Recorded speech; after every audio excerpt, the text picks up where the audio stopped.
Howdy, my name is Case Copeland, and we're here talking with Divergence Academy leadership today. I have some fun topics, and I thought what would be interesting to start the conversations would be on the efforts we put into just continuous learning, continuous improvement, continuous change.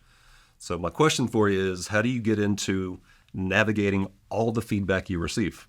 Because being connected to the industries that we are, everybody's got wisdom, but all of their opinions are usually based off of their range of experience, which depends on what was the size of the company they came from, what industry did they come from. And I think about one of the polarizing topics is Python.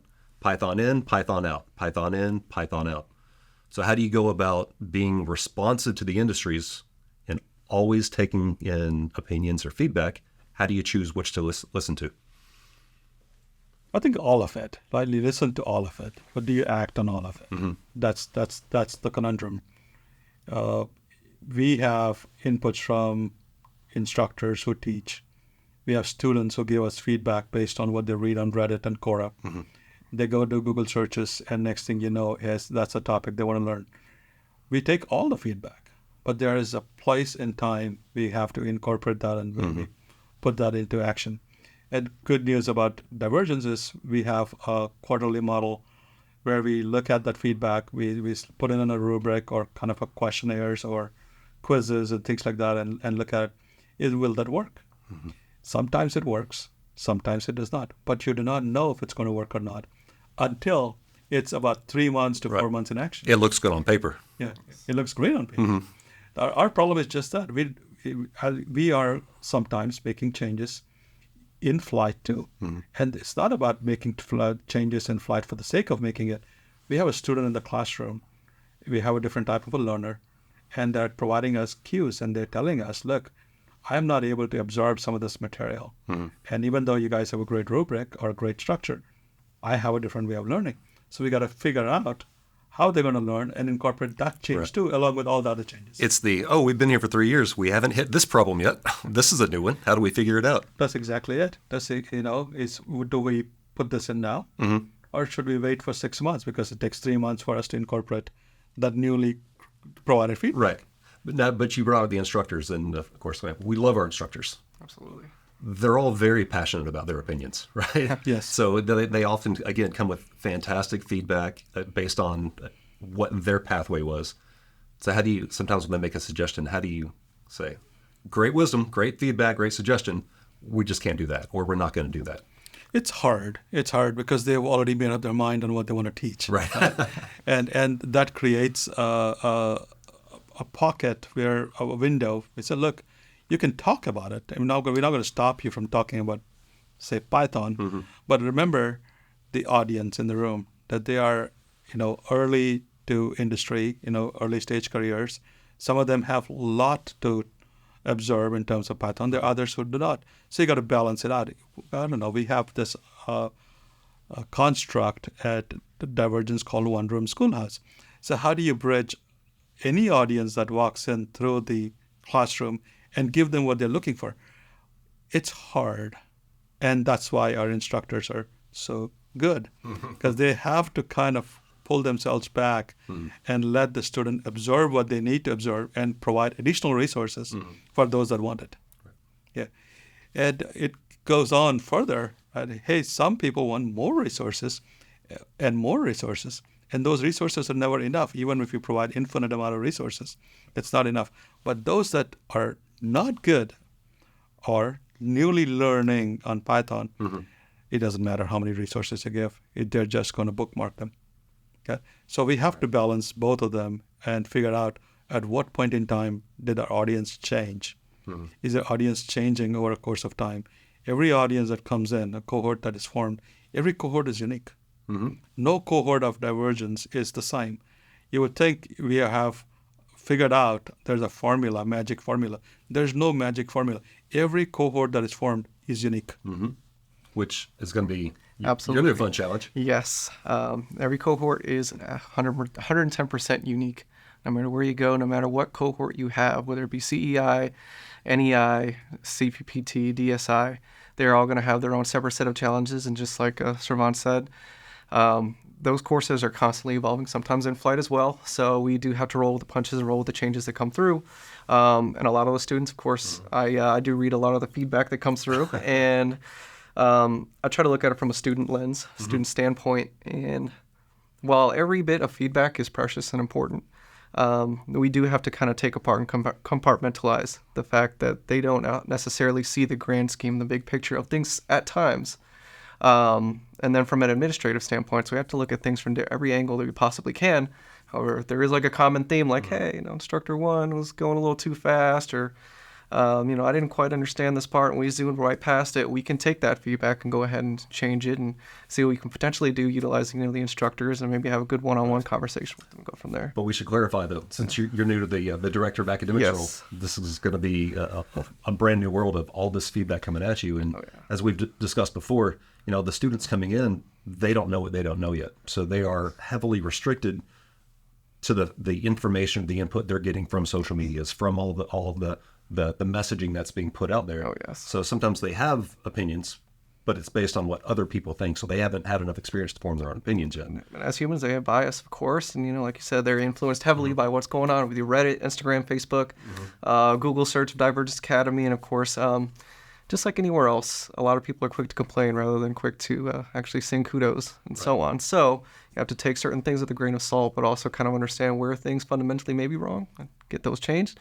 But also take credence in the fact that we, whenever a positive comment comes through, we're able to go ahead and capitalize on it. And we've all been around long enough to know how many different versions we've been through. Oh, yeah. Like the continuous changes, the continuous updates that we make. But that's not always easy to communicate to people who are just sitting in the seats for the first time. So what's the general messaging whenever some students come to you and they have some very valid but loud feedback or opinions? How do you say, hey, it's okay. It's okay. We got to now for a reason. How do you give them that feedback? In the short time that I've been in the director role, of course being an SSA as well, so kind of being that messenger to the students. A lot of the time, I feel like the message that we kind of put behind it is we understand where you're coming from, and we go back and review what it is, whatever it is the feedback is on. The instructor is going too fast. We record every single thing that we go through, of course, so we can go and gather that data and that evidence. But that being said, we still kind of go forth and let them know that things don't happen overnight. If there is something that the course itself was, for example, going too fast, that's something that we've had an issue in the past with. We're able to say, hey, let us know, and if your entire class feels that way, that's the reason why we have all those instructor feedbacks by the end of every module, every teaching section, and everything else.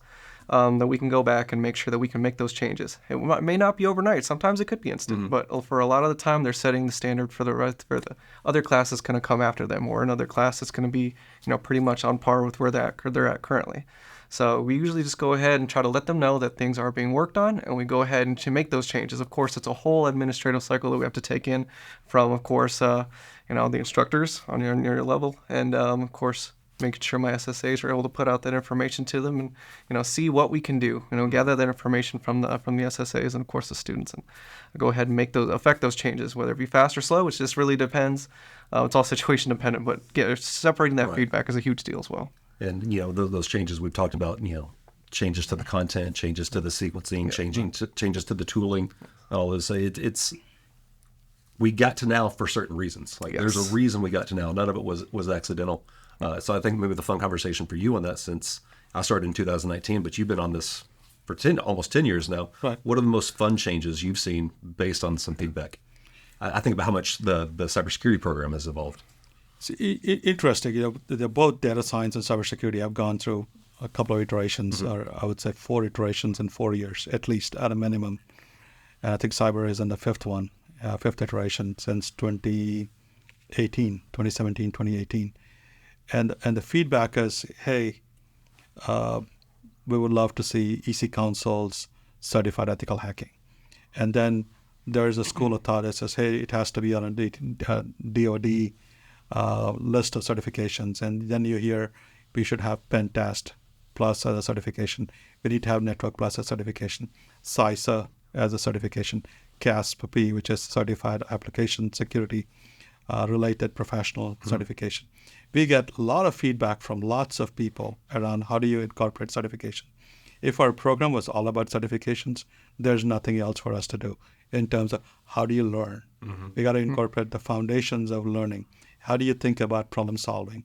What are the basic things? How do you look at a critical pen test scenario and start to apply the process of pen testing, whether it is recon, which is intelligence gathering, to enumeration of devices. Most of the certifications follow the same process. It's just a different label. We tell them, look, you've learned how to do pen testing once. You will be able to do pen testing with any certification process. The label is a label. But then you got a student coming into a system and say, I want that. I just want that and nothing else. Well, our program is structured predominantly on a certain type of certification model. And in between, you got to learn. And so these iterations that I've gone through, we have done, our current module is called defense testing. Is it red teaming or is it blue teaming? Is it purple teaming? What teaming is it? It's defense testing. If you want to be secure, you want to be able to test to see if your systems are secure. So we teach you defense testing. You're going to apply offensive tools. You're going to use defensive tools. You're going to use offensive infrastructure, defensive infrastructure. It does not matter. We're going to teach you stuff. Because if you act too quickly on all the feedback, you almost have to narrow the scope so much, you're going to have to manage 20 different versions of a program. Correct. So it has to be broad enough to serve how diverse that audience is that we talked about. Right. You know, I like the conversations we've had in the past on the certifications. Running a program that goes beyond certifications is far more difficult. There's sometimes people like, oh, we should just do this cert, this cert, this cert, this cert. That would be way easier. Sometimes like, okay, let's just go the cert route. But going beyond that for all the extra value that somebody has to have to be hireable requires a lot more intentionality there's almost an intentionality in the diversity. Correct. Because it has to provide enough output opportunities for all the different inputs that are walking in the door. Right. That's exactly like the doctor would say. I want to know all your symptoms, what your problem is, because there's a root cause for it. I think the root cause for most of our students is simply they're coming into IT either for the first time or transitioning, and there's a lot of information for them to consume. They got to trust the system we created, the process we created. I think we call it foundations, acceleration, transition. FAT model in a Cheshire pathway is our pathway is. If you don't know where you're going, any path will take you there. So we created a pathway that actually works for most of our students. And if they trust the process, we will be able to take them to a lot further in their journey, whether it's cybersecurity or data science. It's 4 years, 5 years, 6 years, almost 9 years of learning moments here. It did not form overnight. I think it has formed through the feedback. Every student has given us something else to think about. And every one of those concerns or issues or challenges, great, good, bad, ugly, feedback has turned into divergence structure. And sometimes the best response from them is message received. I hear you. We're on it. It's not going to show up tomorrow, but how we got to now is from all the previous students before you. So you give us this, and then a year from now, we'll make those students at the time reach back out and thank you for this feedback that we got now. We learn from mistakes, and that's just part of growing and part of the process. Yeah. And the students themselves are going on their own little journey where they're going to fall, they're going to falter, and eventually grow with that. And of course, wherever they go on to graduate, of course, from Divergence, go on to their first position, they will eventually get feedback too, whether it be from their supervisor or whatever the case may be, and of course grow from that too. So just microcosm of a sense, in a way. And then it's just we're going along the same journey as they are, just growing, whether it be through mistakes or just feedback. We're continuously evolving and growing our structure. All right. So before we wrap this one up, where do we stand on the Python? No, Python. Is Python in or is Python out right now? Python is in for data science. Okay. Python is in for data science. I think we got to figure out what to do without Python. And is there a program that we would love to have our student come in that does not have Python? And that will be your automation process analyst immersive program. Okay. So for most folks that want to be in artificial intelligence, want to do automation, they should consider a new program that is launching in June.